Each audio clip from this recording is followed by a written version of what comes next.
Trading gold has become a lot more popular these days with short-term traders, but there are lots of different ways to do it. Our guest today is Hubert Centers of TradeTheMarkets.com to talk about the way he trades gold. So Hubert, you've come up with something that's really worked well for you consistently. Yeah, it's called a good night gold trade, and it's working out really good right now. At some point in time, it will obviously stop working, but it's working out really good right now. So it's a really easy trade. It's simple to explain, but I get more questions on our service about this trade than any other because it is so simple. Here's how it works. You're going to take the 1:30 p.m. East Coast COMEX close, not the closed price, but the settlement on gold, all right? Once you have that information, which you can find on the CME website or your trading platform, then what you're going to wait for is 11:30 at night, 11:30 p.m. East Coast time. If gold is up more than 3 points, but not up more than 20, you're going to be long gold, okay? You're going to use a 6-point stop loss, all right, which is basically $600 per contract.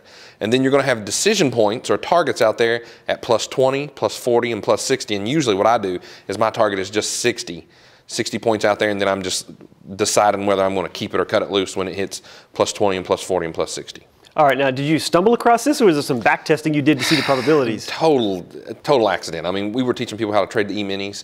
A lot of them were losing money trading the E-minis, and gold was just trending well. So there's a couple different theories about trading. Do you want to be a rainmaker, like learn how to just generate cash on demand, which is kind of hard, right?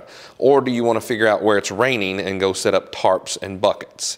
So my theory is figure out where it's raining and go set up tarps and buckets. And right now, gold's trending really well in both directions. I mean, it goes up really good and it goes down really good. So all I'm doing is I'm just getting in front of the European session before it opens up. And the reason the trade works so well is because I'm not messing with it. I'm in bed when it takes place.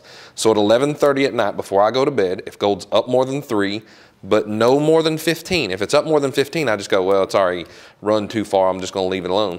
So 6-point stop loss and a 60-point target. And I'm in bed when it happens, so I can't jump out of it too early. All right, so I either wake up and I've been stopped out, or I wake up and it's running. And how often is it happening that it's in that range that executes the trade? I would say, like, if you take a snapshot of a weekly, how many times I do this during the week, I would say I probably do it 3 times a week on average. And then, but it only works about 30 to 40% of the time. It's not one of these trade setups where you're like, ooh, it works 92% of the time. But it doesn't have to work more than 30 or 40% of the time, because it only needs to either work 1 out of 6 times or 1 out of 10 times, depending on what your target is. And have you tried it on the short side if it's down between 3 and 20? Yeah, it works great both ways, upside or downside. So 11:30, if it's down more than 3 and not down more than 15, you short it, 6-point stop loss, and a 60-point target. Hubert, thanks for your time. Thank you. You're watching the MoneyShow.com video network.